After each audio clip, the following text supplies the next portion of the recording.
All right, we're going to do a quick language arts lesson on adjectives that compare. You have an assignment in your turn book about comparing adjectives, or actually it's comparative and superlative adjectives, but your turn book refers to them as adjectives that compare. So I think it's important for you to know that, and because it sometimes can be tricky, I thought I'd do a quick little lesson on them first. We've done this in class before, so this isn't something that should be super brand new to you. But what I want you to remember most is that when you add ER at the end of an adjective, you are comparing two nouns, or two people, places, or things. So that would be if you used ER at the end. For example, the adjective tall would be used as taller if you're comparing two things. Or small would be smaller if you're comparing two things. And we'll see some examples of that in just a second.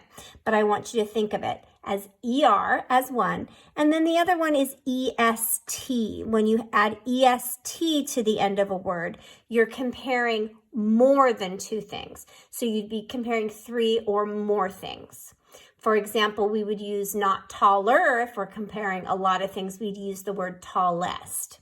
So we're going to see some examples of that. We're going to put some sentences together using the ER and the EST. So let's go ahead and look at some sentences. I've made some quick sentences for us so we can take a look at these together. And we're going to see what would be the best way to form that adjective. So here we go. Let's start with number one. The sentence is, Mike is the blank swimmer on the team. So we're going to use the adjective fast. So if I'm talking about, in this sentence, I'm talking about Mike and the whole rest of the team, am I going to use the ER or the EST form of that adjective? Remember, we use ER when we're talking about two. We're comparing two. We use EST when it's three or more. So if I'm talking about the whole rest of the team, then am I talking about just two things that I'm comparing, or am I comparing Mike to a whole bunch of people? What do you think? Yeah, I'm comparing him to a whole bunch of people. So if I'm comparing to a whole bunch, am I going to use ER or EST? You're right, I'm going to use EST.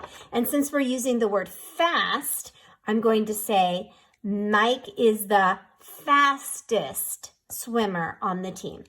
So let's write that in. Now I want you to think about it. And sometimes if you're unsure whether to use or EST, put both of them in the sentence and see what makes sense. So if we were to say faster, it would be Mike is the faster swimmer on the team.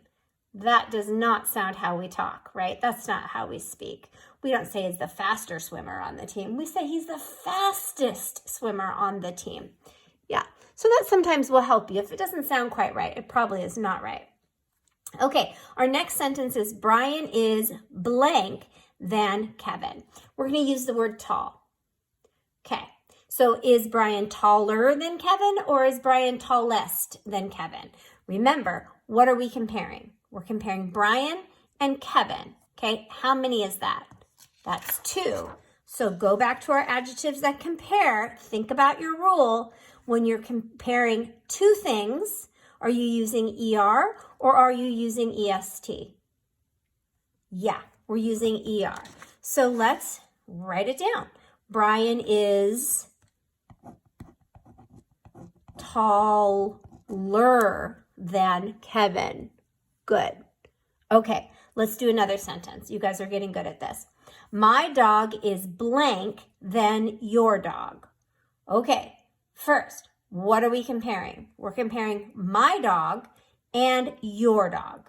So how many things are we comparing? Are we comparing two things, or are we comparing three or more things? Yeah, we're comparing two things.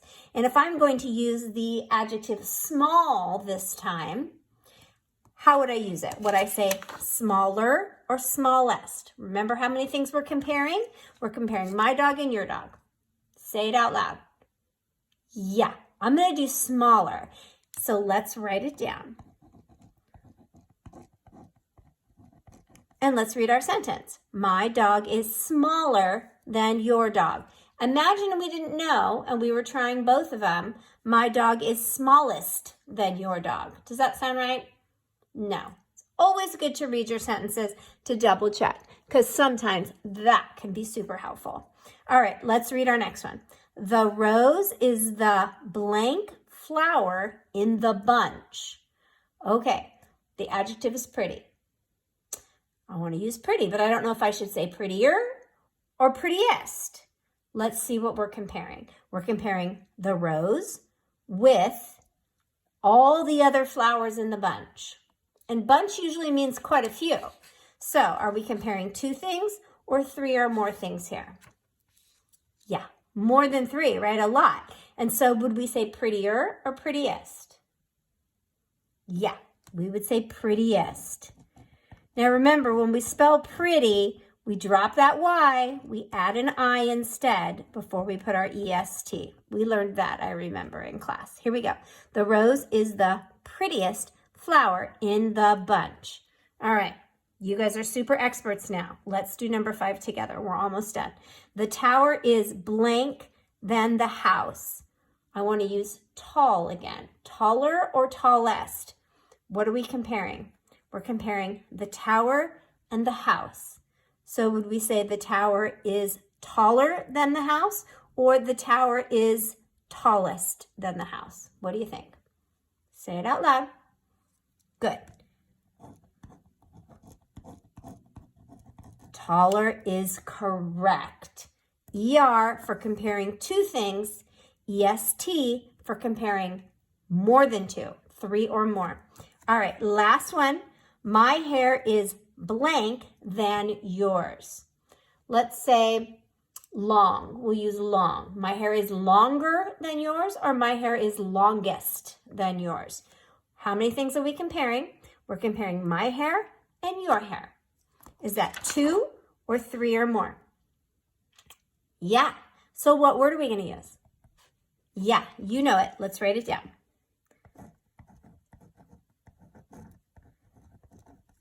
Longer, ER for 2. Excellent. Okay, hopefully this little lesson will help you do your grammar pages. Let me know if you have any questions. Thanks.